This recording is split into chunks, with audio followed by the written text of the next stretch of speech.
বহিরন্তশ্চ ভূতানাম অচরম চরমেব চ সূক্ষ্মত্বাৎ তদ্বিজ্ঞেয়ম দূরস্থম চান্তিকে চ তৎ।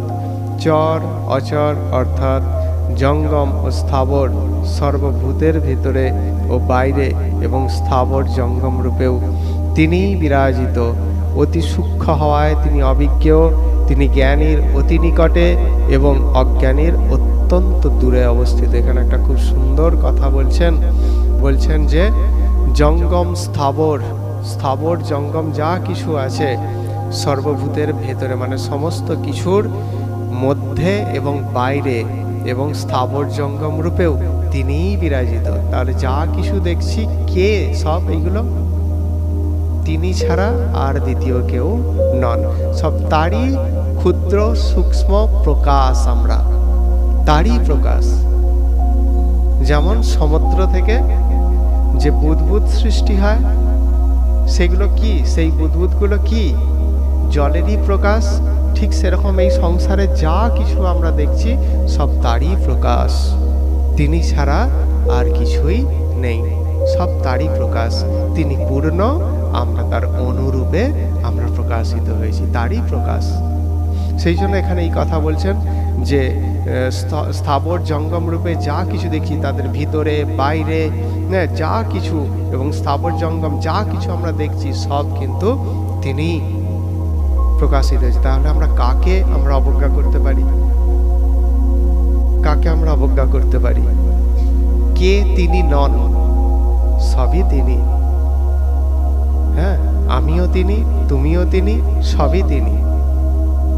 কিন্তু একটুখানি জাস্ট তফাৎ, তিনি স্রষ্টা, আমরা তার সৃষ্টি। তিনি প্রকাশক, আমরা তার প্রকাশ।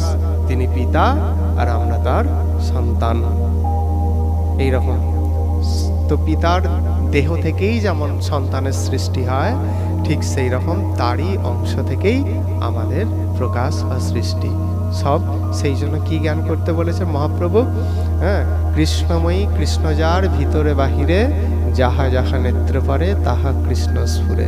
তোমার চোখগুলো যেখানে পড়বে সেখানেই তুমি কৃষ্ণকে অনুভব করো, কৃষ্ণকে জ্ঞান করো।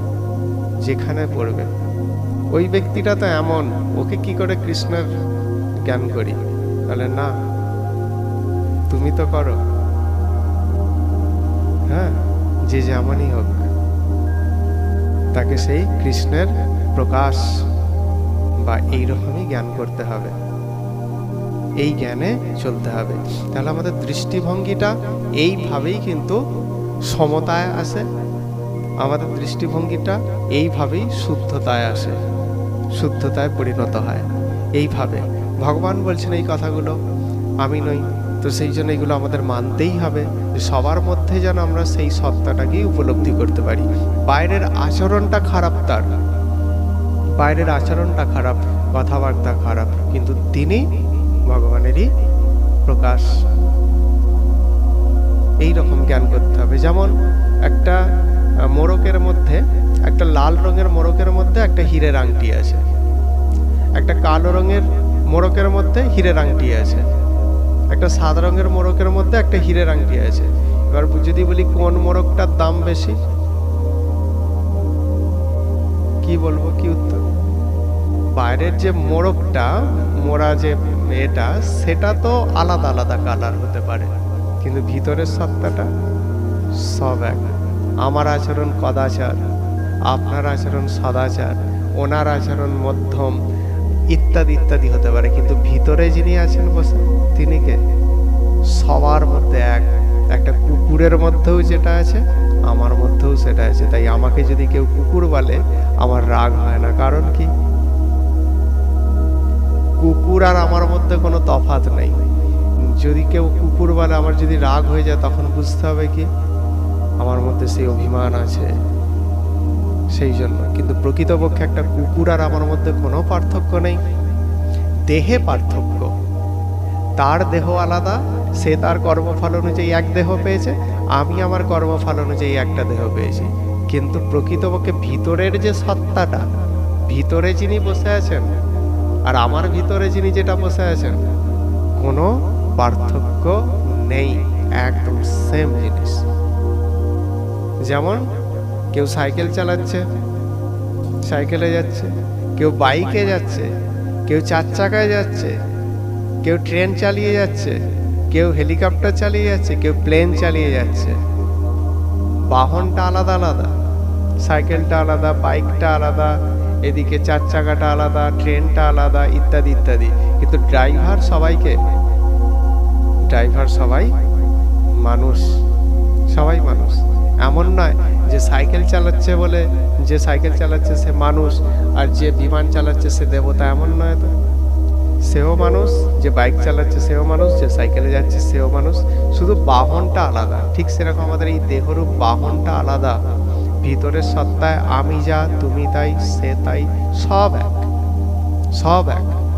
সেই জন্য আমাদের প্রভুপাদ ভক্তি সিদ্ধান্ত সরস্বতী মহারাজ কি প্রচার করে গেছেন? সবাইকে প্রভু বলে সম্বোধন করতে না। কেন বলেছেন? আমরা পরস্পরকে কি বলি? প্রভু বলি। কেন প্রভু বলি? তো প্রভুরই তো প্রকাশ, প্রভু ছাড়া আর কি বলবো? আবার এখন আমরা কি বলি না, ও এখনো প্রভু হয়নি। প্রভুপাদ কিন্তু এই হিসাবে বলেননি, মানে কপালে তিলক উঠলে তবে সে প্রভু না। প্রভুপাদ সেই দৃষ্টিভঙ্গি দিয়ে বলেননি সবাই প্রভু, কারণ প্রভুরই প্রকাশ সব। তাহলে কত বড় দৃষ্টিভঙ্গি দিয়ে এই কথাটা চালু করে গেছেন। আর নারী জাতিকে মাতৃজ্ঞান, মাতাজি বলে এটা তিনিই চালু করে গেছেন। সকলকে মাতাজি বলে সম্বোধন করো, মা বলে সম্বোধন করো, আর ছেলেদেরকে প্রভু। অর্থাৎ সেই প্রভুরই প্রকাশ সবাই, তারা মাতৃশক্তি আর এরা সেই প্রভুর প্রকাশ শক্তি, এই হিসাবে বলা হয়েছে। তো এইরকম ভাবে যেটা বলা হচ্ছে যে সব কিছুই কিন্তু যা কিছু আমাদের দৃষ্টিভূত হচ্ছে, আমরা চোখ দিয়ে যা কিছু দেখছি, সবই কিন্তু তারই প্রকাশ। সেই জন্য সম্মান তুমি সকলকে দিতে পারো, সকলের প্রতি সম্মান দিতে হবে। এবং তিনি ভগবান আরও একটা কথা বলছেন যে তিনি সূক্ষ্ম হয়, অতি সূক্ষ্ম হওয়ায় তিনি অবিজ্ঞ, তাকে জানাটা খুব কঠিন।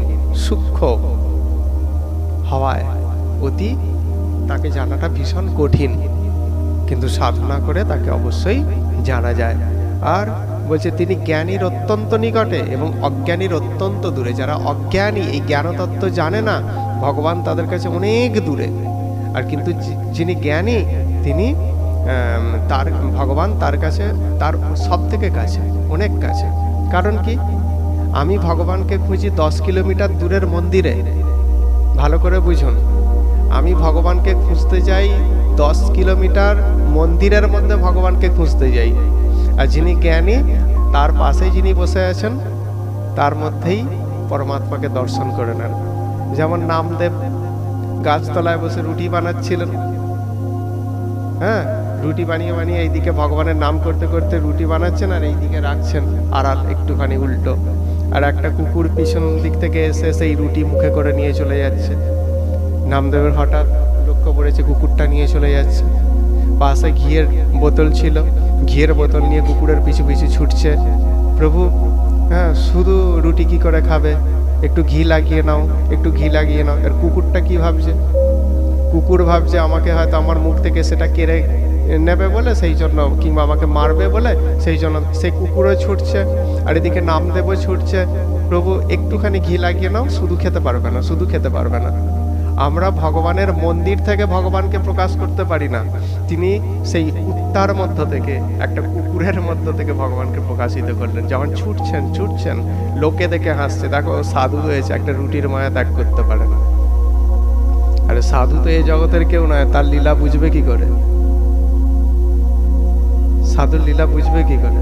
লোকে বলছে আলাদা, লোকে বলছে যে সাধু হয়েছে, একটা রুটির মায়া ত্যাগ করতে পারেনি, রুটিটা কাটবে বলে, কিন্তু কেন ছুটছে সেটা তো জানে না। যখন ছুটছে সেই কুকুরের মধ্যে যে পরমাত্মা, সে আর থাকতে পারল না। আমার ভক্তের এতটা আর্জি আমার জন্য, তখন সেই কুকুরের মধ্য থেকে চতুর্ভুজ নারায়ণ প্রকাশিত হয়ে তাকে দর্শন দিলেন। তাহলে জ্ঞানীর অত্যন্ত কাছে, আর যিনি অজ্ঞানী তিনি 20 কিলোমিটার, 100 কিলোমিটার মন্দিরের ভেতর থেকেও ভগবানকে উপলব্ধি করতে পারে না। তাহলে এটাই বলছেন যে সবার মধ্য থেকে তুমি সেই এক সত্তাকে খুঁজে নেওয়ার চেষ্টা করো সব জায়গায়। তিনি কোথায় দূরে আছেন? তিনি সবার সব থেকে কাছে, সব থেকে কাছে। হৃদয়ের মধ্যে ভগবানকে স্থাপন করে যখন এক মনে তার দিব্য নাম যখন আমরা উচ্চারণ করব, তখন হৃদয় আলোকিত হয়ে যাবে। সেখান থেকেও তার প্রকাশ, নিজের মধ্য থেকেও সেই ভগবানকে তার প্রকাশ দর্শন করা যায়। তাহলে এইটাই, যে তিনি জ্ঞানীর একদম কাছে, কিন্তু অজ্ঞানী থেকে অনেক দূরে। এই কারণেই, কারণ অজ্ঞানী তাকে বুঝতে পারে না, জানতে পারে না, এই জন্য।